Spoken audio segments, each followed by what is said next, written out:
কি হয়েছে তোমার? একবার শুধু বলো আশালতা। তোমার অমন মুখ আমি কখনো দেখিনি। এত লোকের মধ্যে আমি কি করে তোমার কাছে যাব? কি করে তোমার মনের কষ্ট ভাগ করে নেব? আমি যে বাইরের লোক, আমি যে তোমার কেউ নই। ওঠান, কি চেয়ার হয়েছে তোমার? এটা করবো, এটা করবো।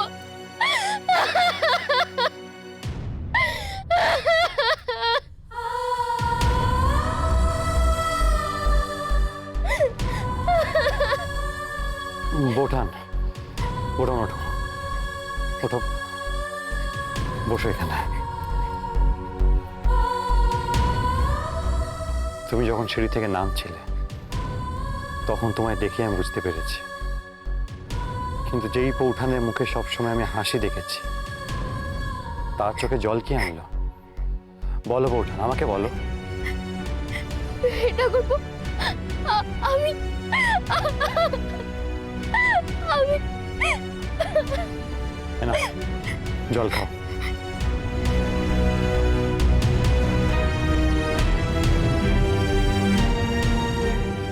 এই অবস্থায় আশালতা নিজে কিছু বিস্তারিত বলতে পারবে না। যা জানার আমায় প্রশ্ন করেই জানতে হবে।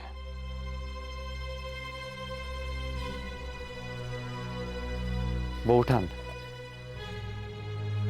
পুজোতে তোমার সইকে দেখলাম না। তোমার সই কোথায়?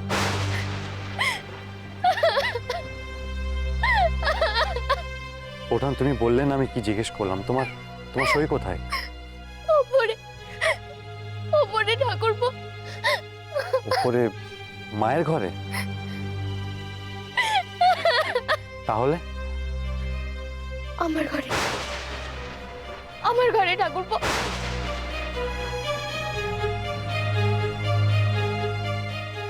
তোমার ঘরে একা?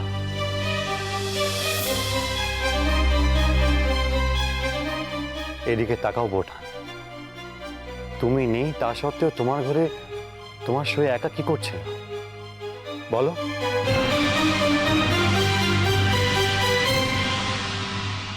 এখন না, এখন না ঠাকুরপো। তাহলে কে ছিল? মা? মা না, উনি ছিলেন ঠাকুরপো।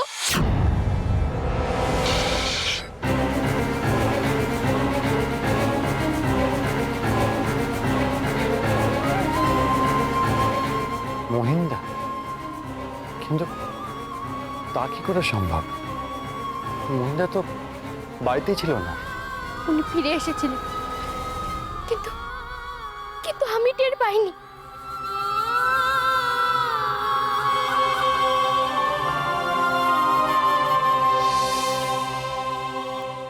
থাক, আর কিছু বলতে হবে না, আমি সব বুঝেছি। অবাক হয়েও না, তোমার চেয়ে আমার জীবনে অভিজ্ঞতা অনেক বেশি। আমাদের প্রত্যেককে বুকের ভেতর অনেক যন্ত্রণা নিয়ে বাঁচতে হয়। এখন তোমাকেও বাঁচতে হবে। নিজেকে সামলাও ওঠান। বাঁচবো? কি নিয়ে আমি বাঁচবো ভাই ঠাকুরপো?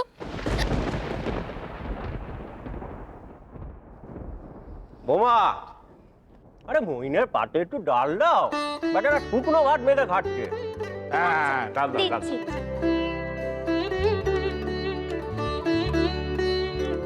ব্যাস। দিদি, আপনারা কিন্তু সকলে পেশাব খেয়ে তবে বাড়ি যাবেন। তার বলতে হবে না, আজকে তো আমাদের বাড়িতে হারিয়েই চড়েনি। আপনাকে মাছ দিই? দেবে যখন বলছো, যখন দাও দুখানা। নেয়া দাও, নেয়া। বুঝলে শালাবাবু, হ্যাঁ, হজুর শাকটা খেয়েছো তো? হুম। হ্যাঁ, বড় ভালো রান্না। অমৃত, অমৃত। আর একটু পাওয়া যাবে নাকি? দাও। হ্যাঁ বাবা, এই দেখো, দিচ্ছি। হ্যাঁ, হ্যাঁ, দাও দাও। বর্দি, কি গো, কাল ভোর রাত থেকে দেখছি তোমার মুখে এক ফোঁটা হাসি নেই কেন গো? তোমার বৌমা চারদিক ছুটি ছুটি করে 10 হাতে কাজ সামলাচ্ছে, তাও তুমি এমন মন ভার করে থাকবে? কি হয়েছে বলো দেখি। আমার আর কিছু ভালো লাগছে না ছোট বউ। এই সংসার থেকে আমার মন একেবারে উঠে গেছে। এসব আবার কি কথা গো বর্দি? তুমি হচ্ছ গিয়ে এবাড়ির পেরান, এবাড়ির কর্তি, তোমার মুখে এসব কথা মানায় কখনো? এমন সব কথা বললে চলে? নাও দেখি ওই শরবত আর মিষ্টিটুকু একটু মুখে দে না। না ছোট বউ, না, আমার খেতে ভালো লাগছে না। এইসব তুমি নিয়ে যাও দেখি, নিয়ে যাও। বর্দি, তুমি কিন্তু সকাল থেকে উপোস দিয়ে পড়ে আছো। ছোট বউ, বলছি তো আমার কিচ্ছু ভালো লাগছে না। তুমি বড় দেখো কি অতিথিরা খেতে বসেছে, সেখানে তুমি যাও, যাও। রইলো তুমি খেয়ে নিও, সে আমি যাচ্ছি কোন। দাঁড়াও, খবরদার খাবার ছুবে না তুমি। পাপ মন নিয়ে কেন এসেছো পুজোর জায়গায়? কাকিমা, তুমি আমাকে এই কথা বলতে পারলে?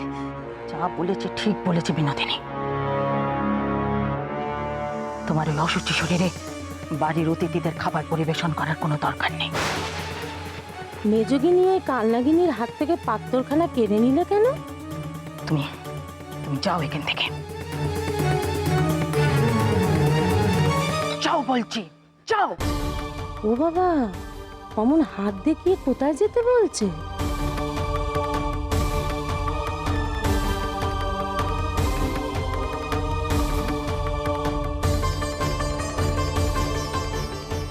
এ কি, আপনি কিছুই তো নিচ্ছেন না, একটু ভাত দি। না না থাক, লাগবে না, পেট ভরে গেছে, খিদে নেই।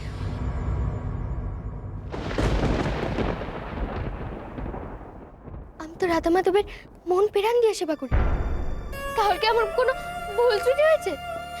নইলে নইলে ঠাকুর আমাকে অমর শাস্তি কেন দেবেন ঠাকুরপো? শাস্তি নয় বৌঠান, তোমার রাধা মাধব তোমার চোখ খুলে দিয়েছেন। অন্ধ বিশ্বাস নিয়ে কারোর উপর নির্ভর করে থাকা যায় না, সেটা তোমার চোখে আঙ্গুল দিয়ে দেখিয়ে দিয়েছে। আর মনে আছে বৌঠান, কাল তোমাকে কি বলেছিলাম? মানুষের জীবন সবসময় সমান যায় না, জীবনে ঝড় আসবেই, কিন্তু সেই ঝড়ের আঘাতে ভেঙে পড়লে চলবে না। উঠে দাঁড়াও বৌঠান, নিজেকে শক্ত করো। আর সেই কবিতাটা মনে আছে বৌঠান?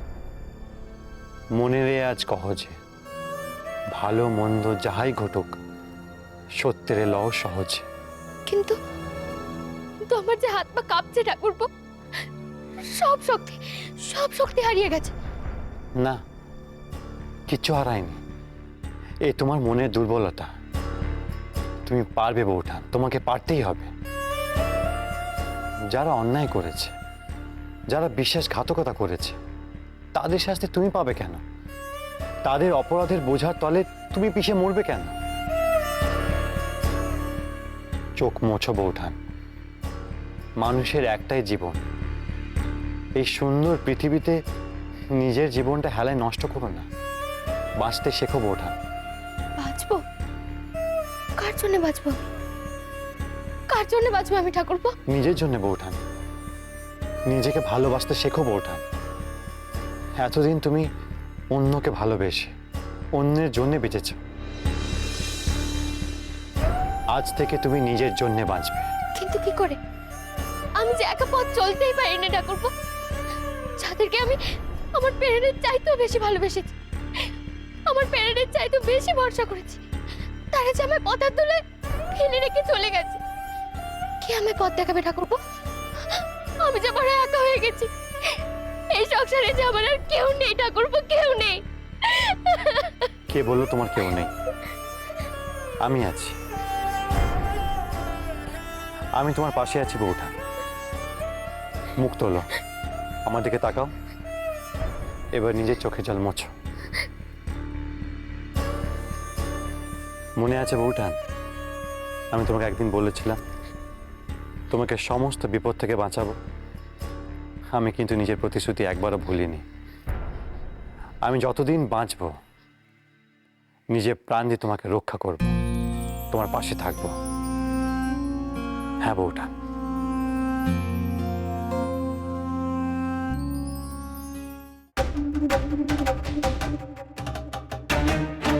পাপ মন নিয়ে কেন এসেছো পুজোর জায়গায়? তোমার ওই অসুস্থ শরীরে বাড়ির অতিথিদের খাবার পরিবেশন করার কোনো দরকার নেই। আমি অপবিত্র, আমি পাপী, আমার ছোঁয়া অসুচি, সব আমার দোষ, তাই না? তোমাদের ছেলে তবে কি, সে কি ধোয়া তুলসী পাতা? কিন্তু কাকিমা হঠাৎ এসব নোংরা কথা বললো কেন? বুঝেছি, এ নিশ্চয়ই আশালতার কাজ। সে গিয়ে তার মাসির কাছে আমার নামে সব উকড়েছে। তার মাসি এখন তার হয়ে আমার উপর গায়ে ছাল মেটাচ্ছে। তার স্বামীর ওপর তো তার অগাধ বিশ্বাস। অবশ্য সে নিশ্চয়ই বলার সময় নিজের স্বামীর সব দোষ থেকেই বলেছে।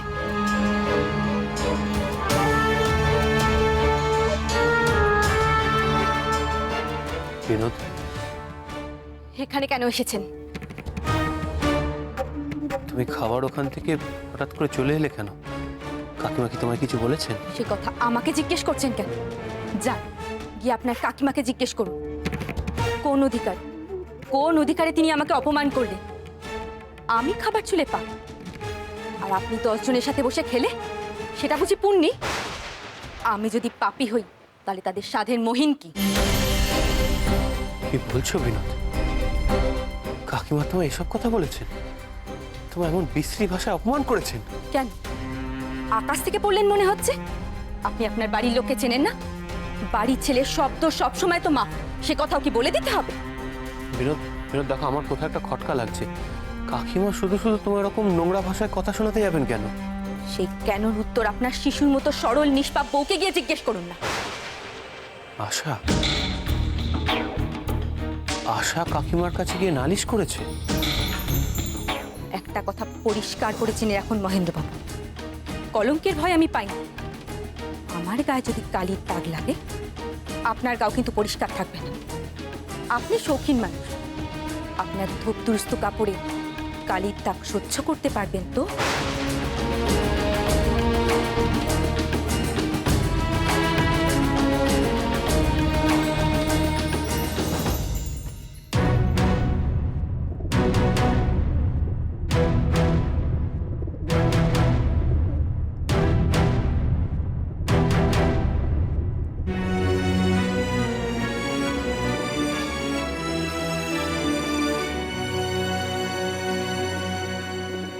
নতুন বউ, ও নতুন বউ, তুমি এক ফুটো পেশাদ মুখে দিলে না কেন? সবার তো খাওয়া হয়ে গেল, চলো এবার খেয়ে নেবে, চলো আসো। না সূর্য, আমার আমার গা ঘাটছে। ও মা, সে কি? না খেলে যে আরো গা ঘাটবে। অন্তত একটু মিষ্টি তো খেয়ে নাও। না না সূর্য, আমার আমার এখন খেতে ইচ্ছে করছে না। আচ্ছা বেশ, আমি তোমার জন্য একটু পেশাদ আলাদা করে সরিয়ে রাখবো, কেমন? তুমি বরং পরে খেয়ে নিও।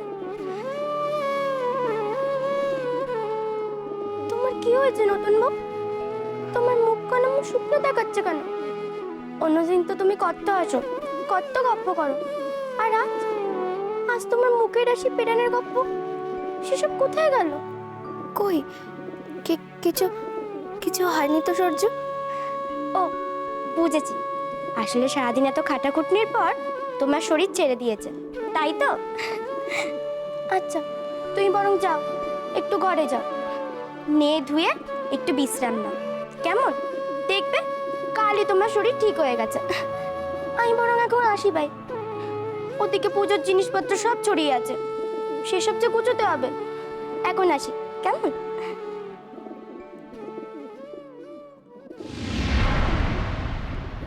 আশা,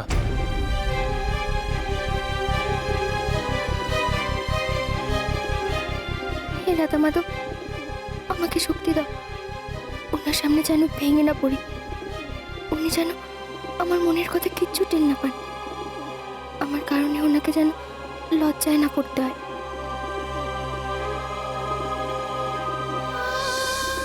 আশা, তোমার সঙ্গে কিছু কথা ছিল। বলুন। বলছি যে তোমার কি আমাকে নিয়ে কোনো নালিশ বা অভিযোগ আছে? নালিশ? হ্যাঁ, যদি আমাকে নিয়ে তোমার কোনো নালিশ থেকে থাকে তাহলে তাহলে সেটা সরাসরি আমাকে বলো। আমার তো কারো ব্যাপারে কোনো নালিশ নেই। তুমি কাকিমার কাছে আমার সম্পর্কে কিছু বলোনি? আমি মুখ্য সূক্ষ্ম মেয়ে মানুষ ঠিকই, কিন্তু সব কথা যে সবাইকে বলা যায় না বা বলা উচিত নয়, সেটা আমিও বুঝি। বৌদিদি, বৌদিদি, বলছিলাম কি তোমার বাপের বাড়ির লোকেরা তো সব চলে যাচ্ছে গো, তোমাকে তো ডাকাডাকি করছে, তুমি একবারটি এসো। আমি গেলুম। আশা কাকিমাকে কিছু জানায়নি? তাহলে কাকিমা বিনোদিনীকে অকারণে কেন ওরকম অপমান করলো? জ্যাঠাই মারা চলে যাচ্ছেন, আমি গিয়ে একবার দেখা করে আসি। হুম হুম, ঠিক আছে। নিজের উপর নিজেরই জ্ঞান না হচ্ছে কমে যাব। কি ছেলে আমি পেটে ধরেছি বলো দেখি, এই যে শিব করতে গিয়ে আমি ভাদর করলাম গো। ছি দিদি, ও কথা বলো না। তুমি তো আর চেষ্টার ত্রুটি রাখোনি। কেউ কি আর ইচ্ছে করে নিজের ছেলের ক্ষতি করে দিদি? কিন্তু সব তো আর মানুষের হাতে থাকে না। আমাকে তুমি বোঝাতে এসো নেমেছো, আমি যে নিজেকে নিজে ক্ষমা করতে পারছি না গো।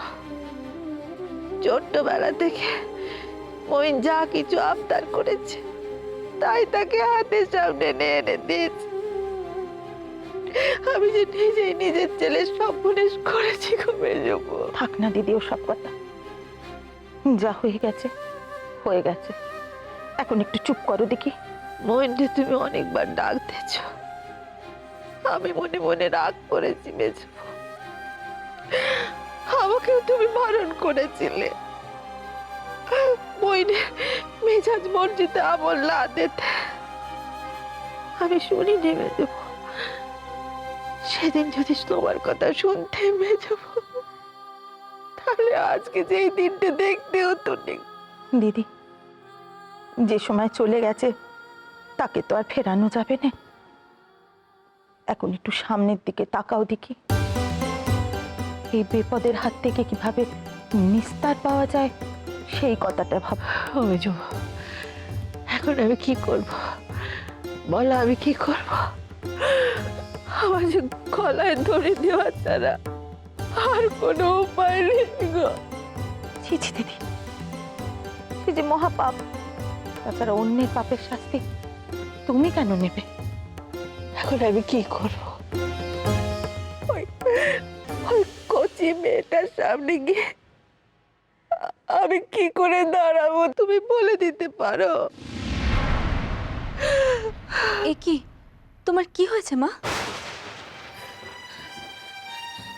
আর এক পাও এগোবি না তুই, আর এক পাও এগোবি না, তাহলে আমার চেয়ে কারো কেউ হবে না, আমি বলে দিলুম। মেজো বউ, ওকে তুমি চলে যেতে পারো, এক্ষুনি চলে যেতে পারো। মা, খবরদার, খবরদার বলে দিলেন, ও নামে তুই আমাকে ডাকবি না। মা ডাক শুনলে আমার জ্ঞান না হয়, জ্ঞান না।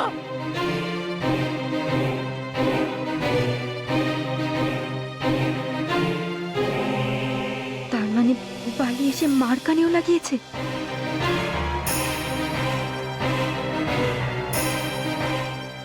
আমি কি করলাম সেটা জানার অধিকারও কি আমার নেই? কি করেছিস, কি করেছিস তুই? দুশ্চরিত্র, নির্লজ্জ, বেহায়া মেয়ে মানুষ কথাটা আমার শুধুচ্ছিস। কি করেছিস তুই? লেখাপড়া করার জায়গা পাস নে, খেতে দিলুম, পড়তে দিলুম, সংসারের চাবিখানা পর্যন্ত আঁচলে বেঁধে দিলুম, নিজের মেয়ে বলে ডাকলো।